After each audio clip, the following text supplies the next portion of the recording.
I heal out loud because I nearly died in silence. Silence almost killed me. For years, I bottled everything inside: pain, fear, shame, grief, anger, because I thought speaking it out loud would make me weak, unworthy, or too much. I believed that my feelings were a burden, that no one wanted to hear the truth, and that the safest way to exist was behind a mask. But here's the thing about silence: it doesn't protect you, it suffocates you. When we swallow our pain instead of releasing it, it eats away at us. The secrets, the shame, the unspoken words, they pile up until they feel unbearable. And for me, they almost were. That's why today I heal out loud, because staying silent nearly cost me everything. The danger of silent suffering. We live in a culture that often rewards keeping it together. Smile when you're breaking inside. Say you're fine when you're anything but. Push through no matter how heavy the weight. I wore that mask for years. I said yes when I wanted to say no. I smiled when I wanted to scream. I denied myself the very human right to feel because I thought silence kept me safe. But silence didn't keep me safe. It made me sick. It fed my depression, deepened my shame, and convinced me that I was alone.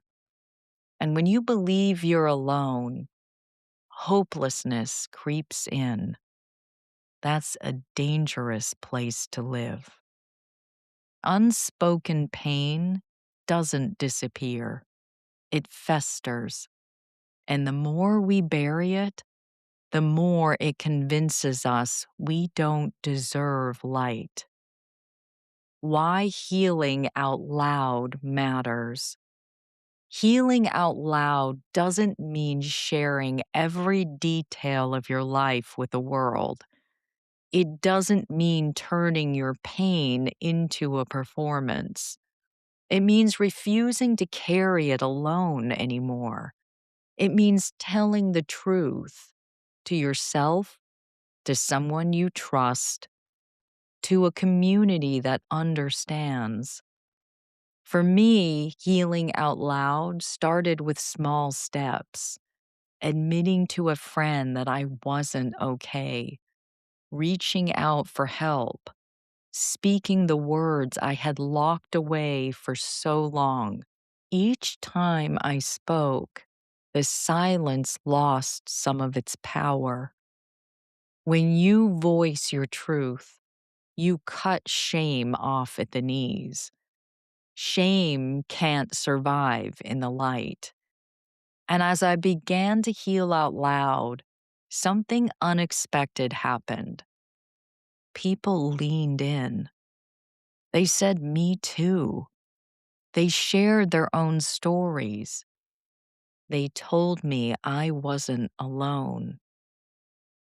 The power of vulnerability. We think silence makes us strong, but real strength comes from vulnerability. It takes courage to say, "I'm hurting, I'm scared, I need help." And yet, that's where transformation begins. Vulnerability is not weakness, it's the bridge to connection, compassion, and healing. I learned that my silence kept people out, but my vulnerability drew them close. It built trust. It created bonds, rooted in honesty instead of performance. And it allowed me to step into the fullness of who I am: messy, imperfect, human, but alive. Healing out loud is how we reclaim our power from the very things that tried to silence us. From surviving to thriving, the shift from silent suffering to speaking my truth didn't happen overnight. It was clumsy, scary, and uncomfortable. But every time I let the words out, I felt a little lighter. And slowly, my healing turned into living. I stopped existing just to survive the day. I started building a life rooted in truth, love, and connection. I surrounded myself with people who could hold space for my story without judgment. And I realized that sharing my voice not only saved me, it helped others too. Because when you heal out loud, you give others permission to do the same. You become a mirror that reflects back courage, honesty, and hope. Practical ways to heal out loud. If you've been living in silence, here are a few ways to begin. Name it. Write down what hurts, what scares you, what you've been carrying. Naming it is the first step to releasing it. Speak it to someone safe. Choose a trusted friend, mentor, therapist, or support group. Let your truth be heard by someone who can hold it with care. Create a ritual of release. Journaling, prayer, meditation, or even saying your truth out loud in private can help shift it from inside to outside. Set boundaries with silence. You don't owe your story to everyone. Healing out loud means choosing where and when to share with intention. Celebrate your courage. Every time you speak instead of stuffing it down, acknowledge your strength. Healing is a practice, not a performance.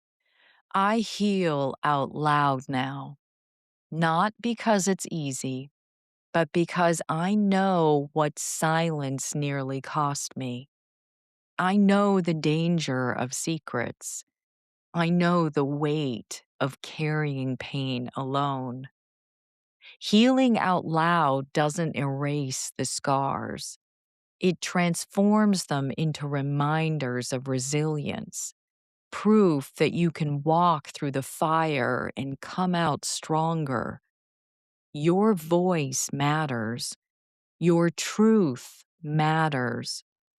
You matter. So if you've been silenced by shame, fear, or judgment, let today be the day you begin to speak. Whisper if you have to. Write it if you can't yet say it. Share it with one safe person. Because silence takes life, but truth gives it back. Slay reflection. 1. Where in your life have you been silencing your truth? 2. How has that silence affected your health, relationships, or self-worth? 3. Who is one safe person you can begin sharing your truth with? 4. What fears come up when you imagine speaking out loud? 5. What freedom might you find if you allowed yourself to heal out loud? S. Speak your truth instead of burying it. L. Let others in who can hold space for your story. A. Acknowledge the courage it takes to be vulnerable. Y. Yield to healing by bringing light to your silence. Call to action. Join the conversation. I'd love to hear from you. Have you ever found freedom in sharing what you once kept silent?